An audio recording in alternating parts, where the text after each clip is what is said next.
사도행전 6장, 사도행전 6장, 우리 8절을 한번 읽고, 시작을 해볼까요? 8절, 8절, 사도행전 6장 8절입니다.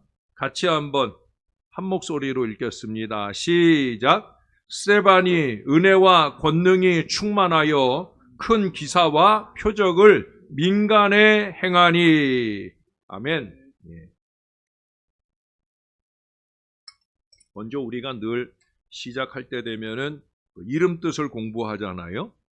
스데반은 좋은 이름 뜻을 가지고 있어요. 스데반의 이름 뜻은 뭐라고 적혀 있어요? 잘 안 보여요? 면류관. 따라해 보십시다. 면류관. 면류관이에요, 면류관. 대단히 훌륭한 이름을 부모가 지어줬는데, 그랬는데 이 스데반은 정말 하나님 앞에 죽도록 충성해서 초대교회 최초의 순교자예요. 그 뒤에 이제 야고보도 순교하고 뭐 이러지만 어떻든 초대교회에서 예수 교회에서 가장 먼저 순교한 사람이 바로 이 스데반 집사예요, 집사. 평신도 집사인데 불구하고 가장 먼저 순교한, 이게 죽도록 충성이 아니라 죽음으로 충성한 그런 사람 스데반이에요. 그래서 아마 천국에서 진짜 면류관 받을 인생이 되었다고 보여집니다. 그 7장에 보면은 거기 예수님이 영접하는 장면까지 다 보여지잖아요. 다음 주쯤에나 아마 우리가 살펴볼 텐데 대단한 영접을 받아요. 그런 정도로 면류관 받을 훌륭한 신한 인물이 되었더라 하는 거예요. 여러분 각자의 이름 뜻은 무엇입니까? 우리가 아마 지금 이 스데반의 부모가 스데반의 이름을 지어줄 때에는 그 사람들은 예수 신앙 모르는 사람들이잖아요. 근데 이제 스데반이 믿음으로 예수 신앙에 합당한 면류관 신앙자가 되었다는 거예요. 저와 여러분들도 마찬가지. 저도 우리 부모님들이 제 이름 지어줄 때 제 이름 누가 지었다고 그랬죠? 기억 못 하세요? 제 이름 이래봬도 점쟁이가. 점쟁이가 지어줬는데 하나님이 그 점쟁이의 마음을 감동하셔서 그 점쟁이가 제 이름을 지을 때는 밝을명 달릴준, 이렇게 해서 김명준이라고 지었는데, 제가 예수 믿고 나서 이 이름을 해석할 때 뭐라고 그랬다고 그랬어요? 빛을 들고 달린다. 할렐루야. 예수 믿고 나서 하나님께서 이렇게 이름을 지어주셨다. 결국은 신앙적으로 그 이름에 합당하도록 제가 그 이름을 스스로 고백하게 되고, 그 고백을 근거로 해서 하나님이 저를 목회자의 길로 들어서도록, 제가 밝을명 달릴준을 빛을 들고 달린다라고 해석한 때가 고등학교 때예요. 고등학교 때 제가 예수신앙 뜨거워지면서 그렇게 스스로 해석을 했는데 하나님이 그 해석대로 빛을 들고 달리는 평생 사명을 살도록 만들어 주셨어요. 여러분들도 한번 숙제를 해보세요.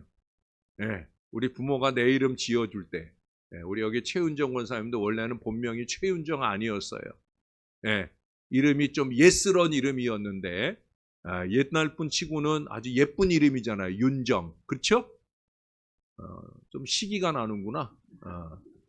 예쁜 이름이잖아요, 솔직히. 근데 어떻든 그 나중에 지은 이름인데, 어떤 이유로 그 이름이 지어졌는지 모르지만 우리가 신앙적으로 재해석할 필요가 충분히 있다는 거예요. 또 그렇다고 또 어려운 한자 이름 가지고 저한테 와서 목사님 신앙적으로 해석 좀 해줘, 이러지 마시고, 제가 뭐 한자를 뭐 잘 알고 그러지도 못하니까 하여튼 스스로 기도하면서 나는 이런 이름의 의미로 내가 앞으로 남은 생애를 살아야 되겠다. 할렐루야. 그래서 우리도 스데반처럼 그렇게 이름대로 사라지는 사람이 되도록, 또 우리 자손들 우리가 이름을 짓잖아요. 예수 신앙 근거에서 이름을 지어주는데 자식들이 그저 이름만 지어준 사람이 아니라 그 이름대로 살아내는 사람들이 될 수 있도록 위해서 우리가 더 많이 기도해야 되겠다. 뭐 이런 얘기는 수없이 반복해서 아마 얘기되어지리라 여겨집니다. 자, 두 번째로 가족 배경이에요. 우리 지난번에 보았던 빌립처럼 역시 그에 대해서도 가족에 대한 배경이 성경적 기록이 없어요. 왜냐하면 그는 헬라파 기독교인이에요. 그러니까 디아스포라 유대인으로 세계에 흩어져 살다가 그가 어디 출신인지도 말해주지 않아요. 바울 같으면은 길리기아 다소 사람이다라고 얘기도 했는데 스데반은 그럴 시간이 없었어. 이제 6장에서 등장해서 7장에 사라지기 때문에 자기가 어디 출신이다 이걸 말할 시간도 없었고 말하고 싶지도 않았어요. 그에게 중요한 건 내가 어디 출신이다 이게 아니라 내가 예수 믿는 사람이다. 이게 그에게 늘 중요한 거예요. 여러분, 교회 다니는 사람은 언제나 그래야 돼. 예? 교회를 수십 년 다녔어도 아이고 고향이 어디세요? 이따위 거 묻고 사는 그런 사람 되면 안 된단 말이에요. 예? 우리에게는 중요한 게 뭐예요? 내가 예수 사람이다. 예수 믿는다. 이 사실을 말하는 것이 제일 중요해요. 스데반은 그랬어요. 그래서 그의 가족 배경에 대한 이야기들이 없어요. 사도행전에 나타나는 그의 모습은 그의 신앙 인격만을 우리에게 확인하게 해줍니다. 신앙 인격이에요. 예, 이게 붙는 게 참 중요한 거예요. 우리에게는 인격도 중요해요. 그렇죠? 세상에 참 막말로 하면 개차반들이 많잖아요. 예? 학벌이 인격을 말해주지 않아요. 오늘도 내가 저녁 먹으며 잠깐 뉴스를 보니까 명문 의대를 다니는 친구가 자기 여자친구가 헤어지자고 그랬다고 강남 한복판에서 아주 참혹하게 살해를 했다고 그러잖아요. 여러분, 학벌이 인격이 아니란 말이에요. 그러나 우리가 일반적 인격도 중요하지만 그보다 더 중요한 건 뭐라고요? 신앙 인격, 예수 믿는 사람다운 인격. 이게 말하는 걸 들어보면 이 사람이 신앙 인격이 있는지 없는지 아니면 세상 사람들이 말하는 인격조차 없는지 이게 다 나오잖아요. 이게 확연하게 보이기 때문에 어떤 땐 너무 속 터져. 내가 그래도 여기서 목회를 10년을 하고 내가 그 정도로 늘 강조해서 신앙 인격의 말씀을 전하고 또 전하고 강조했는데도 그런데 세상 인격으로도 말도 안 되는 소리들을 이렇게 쑥쑥 쏟아낼 때는 너무 가슴이 터져. 여러분, 우리에게는 신앙 인격이에요. 따라해 보십시다. 신앙 인격. 신앙 인격. 영적 됨됨이. 신앙 인격을 다른 말로 영적 됨됨이라고 말할 수 있어요. 영적인 됨됨이. 얼마나 건강한 영성을 소유하고 있느냐. 그 영성이 잘 묻어나는 그런 신앙의 사람이냐. 이것이 중요하다는 거예요. 특별히 우리 자식들이 볼 때. 여러분, 오늘이 어버이날이잖아요. 저도 오늘 우리 아들놈이 문자를 톡을 딱 보내왔는데 그때 마침 우리 딸하고 같이 있었어요. 우리 딸하고 우리 아내하고 같이 있는데 우리 아들이 톡을 보냈는데 그 내용을 보고 제가 또 이 감정이 좀 뜨거운 사람 아닙니까? 그리고 눈물이 핑 도는데 이게 또 분명히 우리 딸내미한테 놀림받을 거거든요. 그래서 제가 꾹 참았어요. 꾹 참고 딸내미를 착 보는데 우리 딸내미가 그러더라고요. 아빠 또 울려고? 그러더라고요. 왜냐면 우리 단톡에다 올려놨거든. 그러니까 아빠 또 울라고? 그러는데 그 말 딱 듣는 순간 질질 또 울었잖아요, 제가. 이제 그 카톡 내용을 보니까 내가 헛살지는 않았구나 하는 그런 생각이 들어서 그래서 드리는 말씀이에요. 뭐 자랑하려는 게 아니라 여러분 자식들이 볼 때 건강한 신앙 인격, 영적 됨됨이를 키워가는 저나 여러분들이 되어야 되고요. 뭐 세상 사람들이 그렇게 보아줄 수 있으면 더 좋겠죠. 스데반은 그런 점에서 우리에게 교감이 되는 사람이에요. 그래서 이 스데반을 공부하는 거예요. 스데반은 헬라파 유대인입니다. 그는 사도들과는 다른 타입의 인물이에요. 어떤 타입이냐? 그는 좀 더 지적인 사람이에요. 공부도 많이 한 것 같아요. 왜 그 다음에 7장에 나오는 7장 전체에서 그가 보여주는 그 능변을 보면 그가 갈릴리의 무식쟁이들은 아니었겠다.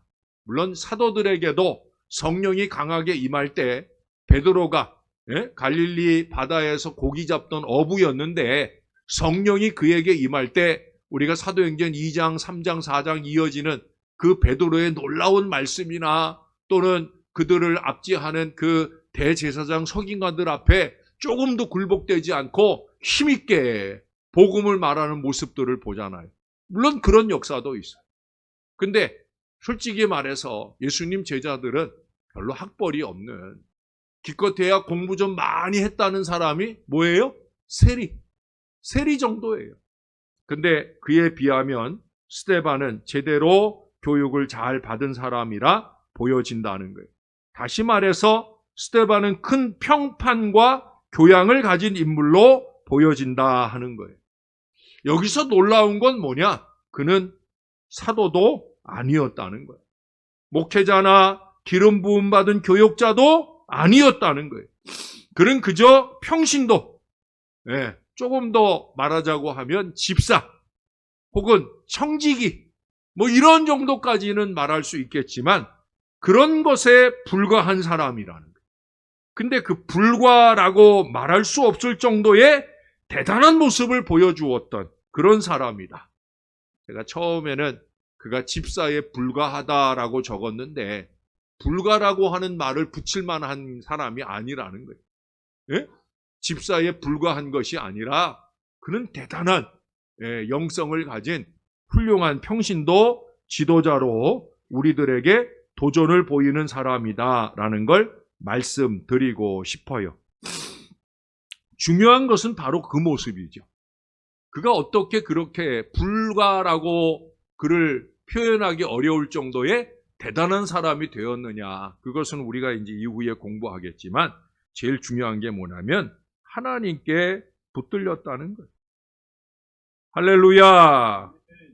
하나님께 붙들림. 이게 중요한 거예요. 하나님께 붙들렸다. 그가 불가의 딱지를 떼고 모든 사도들과 어깨를 견줄 만한 또는 그 이상의 대단한 역사를 만들어낼 수 있었던 최고의 비결은 뭐냐? 그 스스로의 능력 때문이 아니라 하나님께 붙들렸다. 그걸 어떻게 할 수 있어요? 우리가 방금 8절을 읽었잖아요. 은혜와 권능이 충만하여. 할렐루야. 더 다른 설명이 필요 없어요. 은혜와 권능이 충만하여. 이게 우리 하나님의 거룩한 쓰심에 합당하게 어울릴 만한 모습인 거예요. 하나님께 붙들렸다. 그래서 생명을 바치기까지 책임있게 선포하는 그 사명의 삶을 살게 되었더라 하는 거예요. 자, 이제 성경에 나타난 스데반 집사에 대해서 좀 더 구체적으로 봅니다. 첫 번째 꼽을 수 있는 것은 좀 전에 8절 말씀드렸지만 8절에 은혜와 권능이라고 표현되어 있죠. 근데 이미 우리가 지난번에 빌립을 공부할 때 3주 전이에요. 그때 빌립 공부할 때 그 위에 3절, 5절 말씀을 통해서 도대체 집사들의 자격이 뭐냐? 집사의 자격들을 그때 공부할 때 그분들의 자격이 뭐였어요? 3절에서는 성령과 지혜였고요. 다시 한번 꼽아 봅니다. 5절에서는 뭐였어요? 믿음과 성령이었어요. 그리고 유독 스데반의 경우에만, 지금 8절은 스데반의 경우에만 은혜와 권능이라고 하는 게 덧붙여지는 걸 보게 됩니다. 그의 은혜의 근거는 저는 위에 있는 이 설명들로 집사들의 자격을 설명해 놓은 걸로 종합해 보면은 그의 은혜라고 하는 것은 이 지혜와 믿음이 더해진 그것이 바로 그에게 은혜가 충만한 모습이었다. 그리고 성령, 이 성령이 공통분모잖아요. 역시 사도행전 1장 8절에 그래요. 오직 성령이 너에게 임하시면 너희가 권능을 받고. 그 대표적인 인물이 누구예요? 그게 바로 스데반이란 말이에요. 그러니까 앞서서 3절, 5절에 성령이 충만한 사람 그러더니 이 8절에서 그 성령이 충만해서 권능이 충만함으로 나타난 사람으로 우리들에게 그렇게 말씀되어지고 있다는 거예요. 뭐 다른 설명이 필요 없는 사람이. 특별히 저는 스데반에게만 은혜와 권능이 충만했다라는 이런 부원 설명이 있다는 거. 또 일곱 집사 중에 제일 먼저 언급이 되잖아요. 그렇죠? 그러니까 상장이 일곱 집사 중에 출중한 사람이었어요. 실제로 그 다음에 꼽아진 우리가 먼저 공부했던 빌립이 이제 그 다음 8장의 내용들의 8장, 9장 내용들을 장식하잖아요. 그 빌립을 빼고 나면 나머지 집사들 가운데는 뭐 그 가운데 훌륭한 분들도 있지만 나중에 안 좋은 방향으로 빠진 사람들도 있거든요. 그런 점에서 스데반은 정말 대단한 믿음의 사람이었다. 그렇게 될 수 있었던 비결은 뭐냐? 바로 믿음, 권능. 특별히 믿음이 권능을, 믿음에 뒤따라 권능이 임하게 됐다는 걸 우리가 잊지 말아야 돼요. 우리가 말씀과 이적으로, 믿음과 경배로. 믿음이라고 하는 것은 지난번에도 얘기했잖아요. 은혜 받으면, 금요일 저녁인가 얘기한 것 같아요. 은혜 받으면, 은혜 받은 표시가 뭐냐? 믿음이다. 많은 사람들이 은혜 받았다고 하면서 믿음 없는 모습들을 너무 많이 보여요. 은혜 받으면 믿음이 보여야 되고요. 믿음이 더 견고해져야 되고 그 견고함이 있을 때 더 많은 은혜가 임하게 되는 줄로 믿습니다. 자, 그래서 빌립비 행했던 것처럼 그 다음에 8절 하반절에 뭐라고 그래요? 큰 기사와 표적을 민간에 행했다. 여러분, 이적, 말씀과 이적으로, 이적이라고 하는 것은 목회자의 전유물이 아니에요. 물론 목사들이 기도 많이 해고 더욱더 강력한 영성을 가지고 교회 성도들을 잘 섬기면서 더 많은 이적의 주인공이 되어야 되는 것 맞아요. 그러나 목사만 아니에요. 하나님은 평신도들에게도 얼마든지 능력 기도할 은혜를 주시는 줄로 믿습니다. 능력 기도의 백성들이 돼야 돼요. 그래서 큰 기사와 여기 뭐라고요? 큰 기사와 표적이 많이 나타나게 되는 그런 역사가 그에게 있었더라 하는 거예요. 그러고 이제 9절 이하에 보면은 그가 이제 사내들인 공의의 앞에서 서게 되는 내용들이 나오고 있어요. 거기 9절 말씀은 좀 설명이 필요합니다. 자, 9절을 한 번만 읽어볼까요? 9절.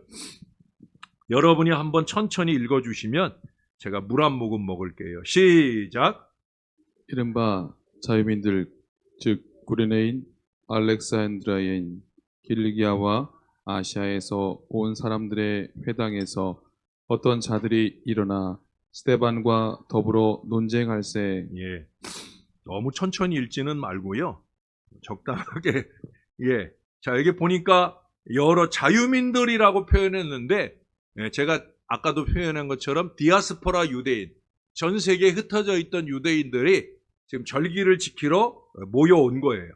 그러니까 거기 구레네인도 나오고 알렉산드리아인도 나오고 길리기아와 아시아에 온 사람들이 회당에서 어떤 자들이 일어나 스데반과 더불어 논쟁할세.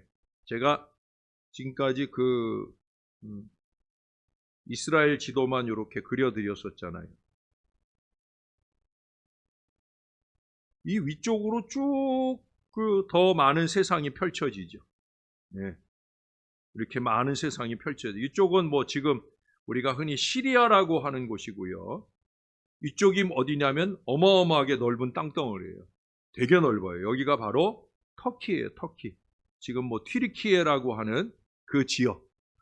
여기 길리기아라고 하는 지역은 이만큼 이 넓은 지역이에요. 이만큼 넓은 지역. 이 길리기아 지역의 수도로 일컬어지는 곳이 어디냐면 다소예요. 다소. 길리기아의 다소. 그 다소가 누구의 고향이에요? 바울의 고향이에요. 그러니까 아마 여기가 상당히 이스라엘로부터 떨어져 있지만 그 위에 여기 알렉산드리아는 이 아주 아래쪽 아프리카 상단 부분이고요. 그렇게 여기저기에 많은 구레네도 아프리카 상단입니다. 그리고 알렉산드리아 아프리카 상단이고 그렇게 아프리카 북부 지역 또 길리기아나 아시아에서 온 많은 사람들이 회당에서 그러니까 예루살렘에 있는 회당 여기 예루살렘이 여기 있다고 그랬잖아요. 이 회당에 절기를 지키러 전 세계에서 온 거예요. 전 세계에서 와서 어떤 사람들은 절기만 지키고 가고 어떤 사람들은 헬라파 출신 유대인들 가운데는 자기들만의 회당을 또 가졌다라고 보여집니다. 여기서 이 말씀하고 있는 걸로 볼 때 왜냐하면 그들은 유대 언어가 익숙하지 않아요. 그 당시에는 이제 유대 언어가 아람어라고 하는 유대 말을 썼거든요. 히브리 말을 썼거든요. 그렇기 때문에 그 말이 외국에서 살다 왔으니까 익숙하지 않단 말이에요. 그러니까 자기들도 유대 신앙을 가지고 아직 예수 믿기 전이니까 이 사람들. 그러니까 유대 신앙을 가지고 신앙하며 살고 싶은데 그 언어를 잘 모르니까 또 유대인들은 특별히 이방 사람들을 좀 이렇게 밀쳐내잖아요. 나도 그래도 유대인인데 내가 이방 나라에서 어쩔 수 없이 태어나고 자랐지만 또 이방 말을 헬란 말을 하지만 그래도 나도 유대인인데 하고 좀 같이 어울리려고 하는데 유대인들은 이 배타적 성격이 강하잖아요. 선민의식. 그게 하나님이 원하는 선민의식이 아닌데 어떻든 그들은 그렇게 배타적인 성향이 강해가지고 자꾸 밀쳐내는 거예요. 그러니까 할 수 없이 그들도 유대 신앙을 지켜내기 위해 그들의 회당을 지은 여기는 길리기아 출신의 회당, 여기는 알렉산드리아 출신의 회당, 여기는 구레네 출신의 회당 이런 회당들을 지었다는 거예요. 이해가 되시죠? 그래서 이제 그 길리기아 회당에서 아마 이 스데반이 하나님의 말씀을 전하게 되었어요. 어쩌면 그런 내용들로 보면 이 스데반도 그 길리기아 지역 사람이 아닐까. 그래서 그들의 언어에 맞는 언어로 그들에게 복음을 전하는. 우리는 우리 입장에서 보면 복음을 전하는 거지만 그들 유대인 길리기아 회당의 유대인들의 입장에서 보면은 그들에게는 좀 배타적인 그런 하나님의 말씀을 전하게 되니까 자연히 논쟁이 생기게 되었더라는 거예요. 어떻든 이 스데반에게 있어서는 중요한 게 뭐냐면 동질전도예요. 동질전도. 그러니까 같이 헬라파 유대인으로서 헬라파 유대인에게 복음을 전하는 게 훨씬 더 유리한 거예요. 그건 나중에 바울도 마찬가지잖아요. 바울도 전 세계 이제 이쪽으로 이제 선교 여행을 쭉 다니면서 바울이 했던 전략이 여기서 이제 더 이 대륙을 넘어가 가지고 그리스 지역에 아시아 교회들 가운데 복음을 전할 때에도 바울도 많이 썼던 전략이 뭐예요? 회당 선교예요. 회당 전도. 왜? 거기 가면 같이 유대인이고 또 그 지역의 언어를 가지고 헬란 말이 통하는 사람들. 그러니까 그렇게 복음을 전하기가 훨씬 용이했다는 거예요. 지금 스데반도 마찬가지예요. 그래서 그 역시 헬라파 유대인으로서 그 이방인들에게 쉽게 얘기하면 외국인 선교죠. 우리도 지금 이제 외국인들이 우리나라에 유입돼 많이 와 있잖아요. 그렇죠? 우리가 그 외국인들의 나라로 가가지고 선교하려면 많은 물질이 들고 어려움이 있어요. 좀 이따가도 이제 그런 내용들이 나오고 하는데 어떻든 그런 거에 비하면 현재 우리나라에 와 있는 외국 사람들에게 복음을 전하는 것이 얼마나 쉽겠어요. 그런 점에서 스데반은 접근하기 용이한 그런 부류의 사람들에게 하나님의 말씀을 전하게 되어집니다. 하나님은 이렇게 우리의 환경 가운데 힘 있는 증거자가 되기를 원하고 계셔요. 제가 지지난주 열심히 들었던 찬양이 우리 지난주 금요일 저녁에 불렀던 우리 기도 찬양으로 불렀던 찬양 더 원합니다라고 하는 우리 찬양을 불렀었잖아요. 제가 그 찬양을 금요일 저녁에 여러분들과 함께 부르기 위해서 한 2주 동안 제가 제 방에서 일할 때마다 계속 켜놓고 들었어요. 유튜브 영상으로 1시간 동안 계속 찬양이 나오는 그걸 보는데 이게 1시간 동안 찬양만 계속 그 찬양만 나오는 게 아니라 중간중간에 쉬는 시간이 있어요. 광고가 나와, 광고가. 예. 그래서 광고가 나오는데 그 광고가 일반 세상적인 광고도 없지 않아 있는데, 근데 그래도 찬양이 나오는 방송이라 그런지 건전 광고가 많이 나와요. 예, 그 가운데 제가 귀가 이렇게 열리는, 일하면서 이제 찬양을 듣다 보니까 화면은 잘 안 보는데 얼굴을 들고 화면을 보게 된 그런 광고 영상이 있었어요. 이건 뭐냐면 부르기나 파소라고 하는 아프리카 중부 지역인가 그럴 거예요. 그쪽 지역에 선교하시는, 우리는 처음 듣는 이름이잖아요. 부르기나 파소 들어보셨어요? 맞나? 부르기나 파소? 예, 부르기나 파소. 거기 선교하시는, 그것도 여자의 몸으로 선교하고 계시는 서혜경 선교사님이 서혜경 선교사님에 대한 후원 요청 광고예요. 예. 그 선교사님이 그 선교지에서 아들을 잃었더라고요. 이분이 선교하러 가셨다가 자식을 잃었는지, 저는 언뜻 듣기에 자식이 선교하러 갔다가 생명을 잃은 그곳을 그가 이어서 선교를 하는 걸로 그렇게 듣게 되었는데, 뭐 맞든지 안 맞든지 어떻든 그녀는 지금 상당히 오랜 시간 동안 그곳에서 선교를 하고 있어요. 근데 그분이 마지막 하는 얘기가 그거예요. 길이 없어요. 우리가 가는 게 새로운 길입니다. 우리는 지금 길을 만들고 있어요. 선교가 어렵다는 거예요. 부르기나 파소는 지금도, 그 아들도 테러로 죽은 줄 아는데 지금도 테러가 많아져 가지고 생명을 지켜내는 것조차 어렵다는 거예요. 근데 여자의 몸으로 그 생명을 지켜내기조차 어려운 곳에서 하나님의 복음 선교에 최선을 다하고 있는 그런 모습으로 잠깐 광고에 나오더라고요. 그런 광고들 들릴 때마다 다 도와줄 수 있는 그런 여력이 되면 얼마나 좋을까. 참 마음이 아프고, 그저 잠깐이지만 그 서혜경 전사님 위하여, 서혜경 선교사님 위하여 잠깐 기도하고 지나갑니다. 여러분, 선교의 현장이 그래요. 그러나 하나님이 가라 하니까, 하나님이 있으라 하니까, 그것이 여기이든지 거기이든지 하나님이 원하는 그곳에서 복음적 선교의 역사를 이뤄가는 일에, 제가 오늘도 예배 오기 전에 가나 선교사님하고 또 통화를 한동안 했는데, 통화를 할 때마다 늘 도와줘야 될 일들이 계속 많은 거예요. 지금도 엄청나게 많이, 이제 7월 달에 이제 중요한 일정 행사들도 있고, 또 거기가 이제 20년 컴퓨터 학교가 되다 보니까 노후한 것들도 많고 해서 그런 부분들 지원 요청들을 들을 때마다, 물론 제가 최대한 노예에서 어떡하든지 노력해가지고 지원을 하긴 하는데 이게 참 쉽지 않은 거예요. 선교지에서 그 두 분이 그 이제 지금 간지 1년 반 됐어요. 1년 반. 선교사가 1년 반 됐는데, 원래 올가을에 그 선교사 훈련이 있어갖고 오기로 됐었는데 올가을에 선교사 훈련이 없어졌어요. 내년 5월에나 된다 그러다. 그러니까 다시 또 내년 5월까지 또 오는 게 좀 연기가 돼가지고 부부가 좀 섭섭해해. 마음은 좀 한번 나왔다 들어가고 싶은데, 그런데 그러기가 쉽지 않은 여건이라. 왜냐하면 이게 항공료도 엄청나게 비싸고 하니까. 그러니까 참 마음이 아파.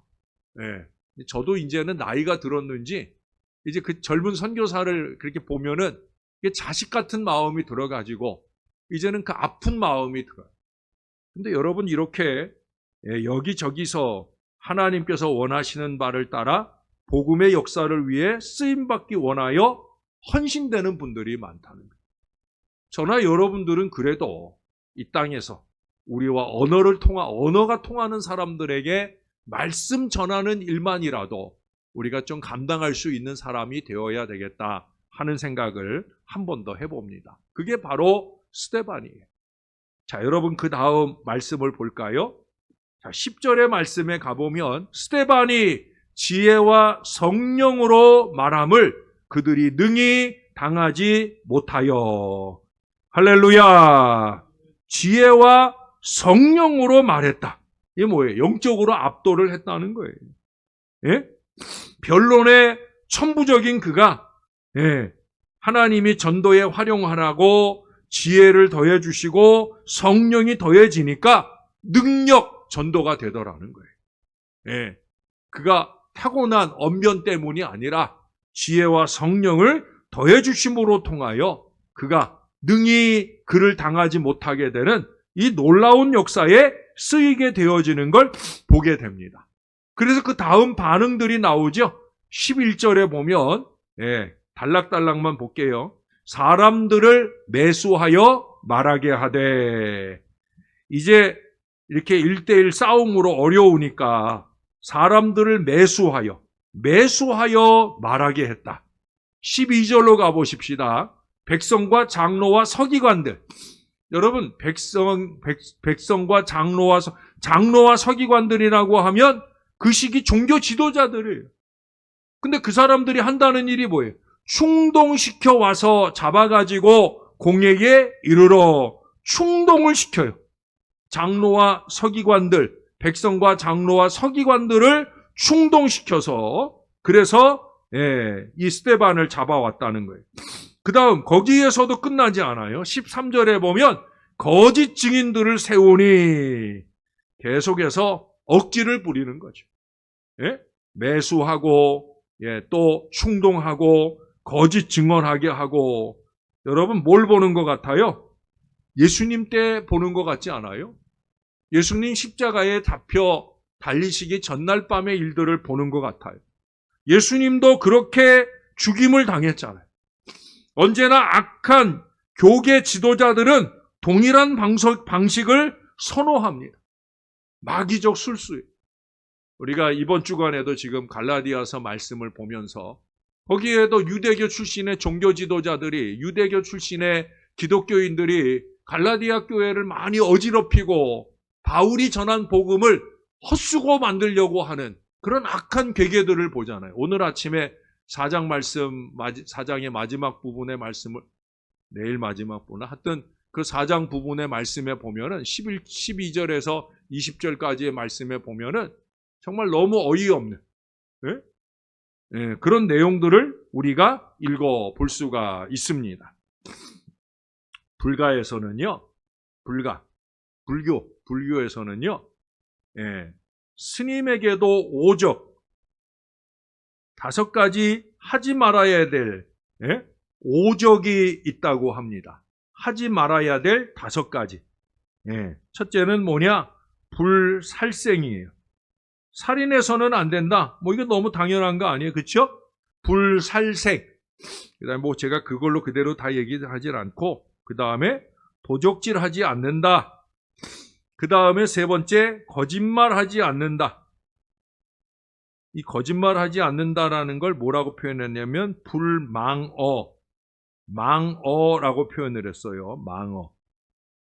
망할 말이란 말이에요. 망할 말을 하지 않는다. 뭐가 망할 말이에요? 뭐가? 거짓말 망할 말이에요. 거짓말은 망할 말이에요. 그 다음에 간음하지 않는다, 술 먹지 않는다. 간음하지 않는다, 술 먹지 않는다보다 뭐가 먼저 말하고 있어요? 거짓말하지 않는다. 왜? 망할 말이니까 하지 않는다.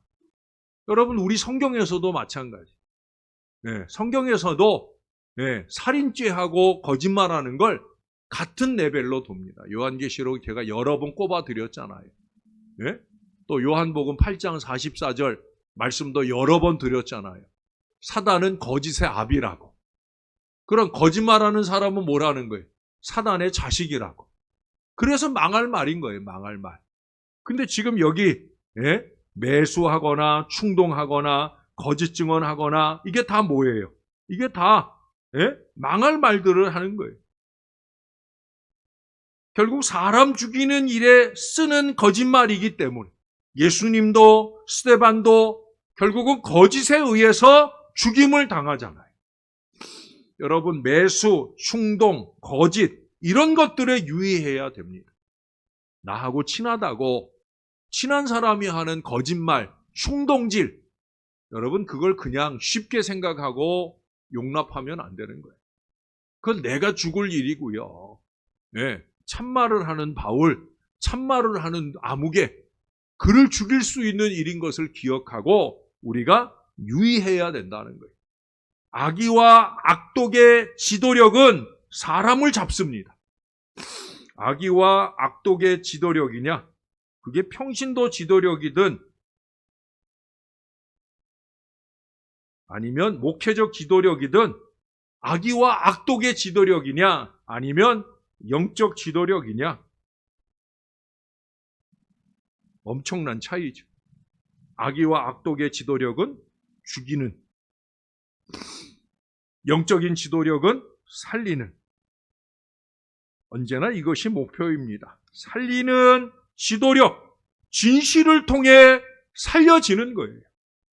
감언이설로 사람이 사는 게 아니에요. 영적인 생명은 언제든지, 예? 영적인 생명은 진실로, 진리로 그 생명력이 사라지는 역사가 나타나는 거예요. 오늘 스데반에게도 뭐라고 그래요? 지혜와 성령이 충만하여. 성령과 지혜의 언어를 통해서 이 영적 지도력이 발휘될 때 더욱더 많은 생명 역사의 은혜가 나타나게 될 줄로 믿습니다. 우리 신월 제1교회는 목회자들을 통해서는 물론이고 여러분 평신도들을 통해서도 마찬가지예요. 오늘 새벽에도 갈라디아서 말씀을 통해 본 것처럼 이간질하는 사람, 여러분 그런 사람하고 멀리 하세요. 우리는 하나님과 가까워지고 하나님의 사람과 가까워지고 하나님의 말씀과 가까워지기를 늘 열망하며 노력하는 신령한 그리스도인, 건강한 그리스도인이 되어야 할 줄로 믿습니다. 여러분 이 스데반에 대한 이 거짓 고소는 그에게 하나님의 능력과 임재하심을 보여주는 오히려 더 좋은 기회가 되어지는 걸 보게 됩니다. 25절만 한번 좀 읽을까요? 25절 시작. 15절 시작. 공회 중에 앉은 사람들이 다 스데반을 주목하여 보니 그 얼굴이 천사의 얼굴과 같더라. 아멘. 예, 아주 중요한 얘기를 해요. 스데반이 그 얼굴이 천사와 같았다. 예, 저로서는 참 부럽습니다. 저는 죄송하게도 거짓과 충동 앞에서는 얼굴에 표시가 나거든요. 불신앙이나 비신앙적일 때 저는 표시가 나잖아요. 그렇지 않아요, 여러분? 예, 말도 안 되는 불신앙적인 말을 할 때, 좀 그럴 때도 좀 웃으며 넘겨주면 좋을 텐데, 저는 그게 솔직히 잘 안 돼. 예? 예. 여러분, 여기 이 천사와 같았더라, 이게 사람의 위선으로서 가능한 얼굴이 아니에요. 어떤 사람들은 이걸 잘도 꾸미는 사람들이 있어요. 뒤에서는 막 온갖 이간질이나 못된 짓거리를 하면서 사람들 앞에서는 이 천사의 얼굴을 가장하고 다니는 사람들이 있어요. 참 대단한 사람이라 생각이 들어요. 근데 그게 대단한 사람이에요? 아니죠. 그냥 대가리만 단단할 뿐이지. 예? 그건 대단한 사람이 아니죠. 적어도 신앙적으로는 아니에요. 여러분, 사람의 노력으로는 이거 어려운 일입니다. 제가 잘 알아요. 사람의 노력으로 안 되는 거예요. 하나님께서 보이게 하시는 얼굴이에요. 지금 스데반이 자기를 대적하는 사람들 앞에예요. 자기에게 우호적인 사람들이 아니에요. 우호적인 사람들이라면 좋게 보아줄 수 있잖아요. 그렇죠? 근데 지금 자기에게 자기를 대적하는 사람들 앞에 천사와 같이 보였다라고 하는 거. 그것은 스데반의 내면, 그 내면이 얼마나 신령함으로 채워져 있느냐. 내면이 외면을 모양 지워준다라고 하는. 우리가 그래서 흔히, 죄송해요. 우리가 흔히 꼴값이라는 말을 하잖아요. 바로 그거예요. 꼴값이라고 하는 것은 사실 이 얼굴의 모양값을 얘기하는 건데, 예? 그래서 생긴 대로 논다라는 말을 하잖아요. 그게 이제 꼴값 하는 거죠. 근데 사실은, 예, 생긴 대로 노는 게, 생긴 대로 논다는 말에 그 생긴 대로라고 하는 것은 얼굴 생긴 대로가 아니에요. 만보. 예? 우리가 흔히 심보라고 하는 그 마음의 모양이 어떠냐에 따라서 얼굴의 모양이 만들어지고요. 행동의 모양이 만들어지는 거예요. 이 마음의 모양을 잘 갖춰야 돼요. 오늘은 여기까지는 얘기를 해야 되기 때문에 조금만 더 할게요. 죄송해요. 예. 그 미얀마 선교사. 전에는 버마라고 그랬죠. 이 아도니람 저드슨이라고 하는 미얀마 선교의 아버지라고 불릴 만한 분이에요. 이분이 선교할 때만 해도 버마예요. 근데 저는 이분의 필적할 만한 분을 알고 있어요. 그게 누구냐면 박성진 목사님이에요. 박성진 목사님. 제가 부목사로 있을 때 섬겼던 어르신인데 이분도 현대 미얀마의 선교의 아버지셔요. 이분이 지금은 이제 뭐 연세가 80이 넘으셨으니까 미얀마를 못 가시지만 60대 후반에서 70대 중반까지 거의 한 10여 년 정도 미얀마를 거의 1년에 몇 차례씩 가면서 거기에 교회를 한 60, 70개 정도를 세웠어요. 그러니까 미얀마 선교의 아버지가 맞죠. 근데 이분은 죄송한 얘기지만 그 어르신한테는 죄송한 얘기지만 미얀마 선교에 특화된 분이에요. 미얀마 사람들이 자기 나라 사람처럼 알아. 왜냐면 이분이 좀 체구가 작으시거든요. 저는 이분을 보면 바울이라고 생각을 해요.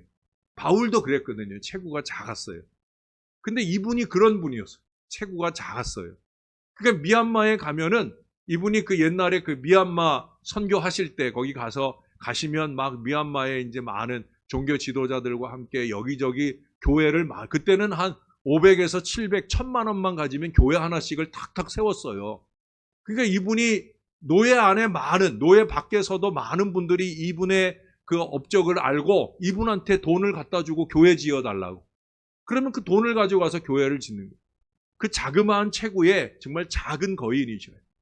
그래서 얼마나 많은 이 교회를 한 60, 70개 되는 교회를 지으셨어요. 근데 이분이 그 미얀마에 가면 아마 아도니람 저드슨 같은 그런 모습을 보이시지 않았겠나 하는 생각을. 아도니람 저드슨이 한 번은 본국에 돌아올 때가 있었어요. 그래서 어느 항구에 도착을 했는데 어떤 소년이 아마 청소년쯤 됐을 거야. 이 청소년쯤 되는 사람이 아도니람 저드슨을 보니까 그 얼굴에서 광채가 나더라는 거예요. 그 얼굴에서 광채가 참 신기했어요. 그래서 그분이 가는 데를 따라갔는데 신기하게도 자기가 다니는 교회를 가시는 거예요. 그래서 그 선교사가 자기가 다니는 교회를 가길래 따라 들어갔어요. 자기 목사님을 만나가지고 자기가 다니는 목사님 만나서 얘기를 나누는데 신기한 모습으로 바라보면서 자기네 목사님하고 얘기를 나누는 중에 이분이 미얀마를 선교하시는 아도니람 저드슨이라는 분이구나 하는 걸 알게 되었어요. 그래서 그 두 분이 얘기를 나누는 그 모든 시간 동안에 어린 나이에 그걸 귀 기울여 들었어요. 두 사람도 이 소년이 있는 줄을 몰랐어요. 그러고 10몇 년이 지나고 난 뒤에 그 소년이 누구냐면 불과 10몇 년 뒤에 이 소년은 그 얼굴빛의 영향으로 유명한 설교자 헨리 트럼블이 되었다고 합니다. 그때 그 천사와 같은 얼굴, 그 모습을 본 감동을 근거로 해서 이 훌륭한 설교자 헨리 트럼블이라고 하는 사람이 되었더라 하는 거예요. 제가 이 얘기를 읽으면서 참 잘 목회해야 되겠다. 또 잘 신앙해야 되겠다 하는 생각을 했어요. 물론 우리가 잘 신앙하고 잘 목회하는 것 중요합니다. 근데 저는 오늘 아침에 갈라디아 4장을 보니까 그 갈라디아 4장에서 갈라디아 교인들이 처음에 바울을 볼 때 어떻게 봤다고 그랬어요? 그 4장 12절 13절에 보니까 바울을 누구처럼 대했다고 그래요? 천사, 하나님의 천사와 그리스도 예수처럼 영접을 했다고 그래요. 심지어 바울이 아픈 몸으로 선교를 하는데도 그 모든 복음을 잘 받았고요. 그 다음 15절 하반절에 보면 할 수 있다고 하면 눈이라도 빼어줄 정도였다는 거예요. 근데 저는 4장 15절 하반절을 보면서 갈라디아 교인들에게 바울이 대단히 사랑을 받았구나 하는 것도 감동을 받았지만 그 다음 말씀에 좀 마음이 아팠어요. 아니 그 앞에 말씀에 거기 4장 15절에 보면 뭐라고 시작을 하냐면 너희의 복이 지금 어디 있느냐라고 바울이 물어요. 갈라디아 교인들에게 너희의 복이 지금 어디 있느냐. 바울을 천사처럼 예수님처럼 영접하고 바울의 복음을 믿음으로 받고 바울에게 자기들의 눈이라도 빼앗을 정도로 열심내었던 그 갈라디아 교인들이요. 그 다음 17절 이하에 말하는 그들이 너희에게 대하여 열심내는 것은 좋은 뜻이 아니요 오직 너희를 이간시켜 너희로 그들에게 대하여 열심내게 하려 함이라. 이런 부류들 때문에 이 부류들이 누구냐면 유대교 출신의 기독교인들. 이 거짓 교사들 때문에 결국 갈라디아 교인들의 마음이 다 뒤바뀌게 되었다는 거예요. 그래서 바울이 얘기하는 너희의 복은 지금 어디 있느냐. 복받을 믿음을 다 잃어버렸다는 거예요. 바울의 안타까운 이 한탄의 말씀이 마음에 걸립니다. 사랑하는 여러분, 저와 여러분이 정신을 바짝 차리고 신앙해야 합니다. 또한 우리가 정신 바짝 차리고 신앙하는 사람들, 그 사람들에게 가진 우리의 우호적인 마음을 놓치지 말아야 됩니다. 세상 누가 이간하고 어리석은 말로 우리를 매수하고 충동질할지라도 저와 여러분은 오직 하나님의 복음만 순전하기를 원하는 그 간절한 마음이 우리 피차에 통하는 믿음의 관계를 잘 이루어서 할 수만 있으면 저의 모습도 여러분들의 모습도 하나님의 천사와 같은 아름다운 모습이 되어 우리로 통해서 많은 영혼이 갈라디아서 4장 20절의 말씀처럼 19절의 말씀처럼 우리들 속에 너희 속에 그리스도의 형상을 이루기까지의 은혜가 넘쳐나게 되기를 주님의 이름으로 축원합니다. 우리 다 같이 한 목소리로 한번 짧게 한번 기도하겠습니다. 오늘 말씀을 생각하면서 하나님 우리들에게도 스데반 같은 은혜를 주시라고 성령과 믿음과 지혜가 충만하고 우리도 우리 안에 충만한 그 성령의 꼴 모양을 통하여 천사와 같은 귀한 모습으로 하나님 앞에 설 수 있게 해달라고 우리 다 같이 함께 기도하겠습니다. 좋으신 아버지, 우리도 주님의 꼴을 닮아가기 원하나이다. 스데반처럼 바울처럼 참으로 하나님이 우리에게 원하시는 그 거룩한 모습들을 체득하여 가기를 원하나이다. 우리가 믿음의 연륜에 걸맞게 목회적 연륜에 걸맞게 아버지 뜻 따라가는 거룩한 신앙 인생 되기를 원합니다. 복음의 순수를 놓치지 않고 아버지의 뜻 이뤄가는 신령한 사람들로 쓰임받도록 우리를 붙들어 주시옵소서. 우리는 어떤 모양의 쓰임받고 있나이까? 아버지 하나님, 우리가 이 초대교회 때 이 어리석은 사람들처럼 그렇게 살지 말게 도와주시고 우리가 순전신앙으로 성령신앙으로 우리의 마음꼴을 아름답게 가꾸고 그것이 세상에 드러날 때 예수 복음 힘있게 되는 역사로 나타나게 도와 주시옵소서. 주님, 하나님, 오늘 또 스데반을 통해서 많은 것을 공부합니다. 스데반의 그 성령과 믿음이 충만한 대단한 모습을 보며 그에 대하여 악한 말로 이간하며 충동하며 어리석음을 행하는 이들도 또한 보게 됩니다. 그런 중에도 여전히 믿음의 순전을 지켜내는 스데반의 그 위대한 모습을 보면서 우리도 사모합니다. 하나님, 우리의 마음을 지켜 주시옵소서. 세상에 충동하는 어리석은 말에 넘어가는 인생들이 아니라 믿음의 중심을 지키고 신령함으로 우리의 마음을 채워서 성령과 믿음, 성령과 지혜가 충만하고 권능 있는 복음 역사에 쓰임받는 저와 이 모든 사람들 되게 하여 주시옵소서. 도처에 은혜 받을 일들이 널려 있습니다. 은혜 까먹는 일에 노임받는 사람들 되지 말게 하시고 은혜를 채워가고 은혜를 채워주는 일에 열심 내는 저와 이 모든 자녀들 되게 축복해 주시옵소서. 우리에게 어버이 주셔서 감사합니다. 주 안에 더 건강하신 어버이들 되게 하시고 그 어버이들 사랑의 기도 속에 더 장성하는 믿음의 자손들 되도록 축복해 주시옵소서. 감사합니다. 예수님 이름으로 기도합니다. 아멘.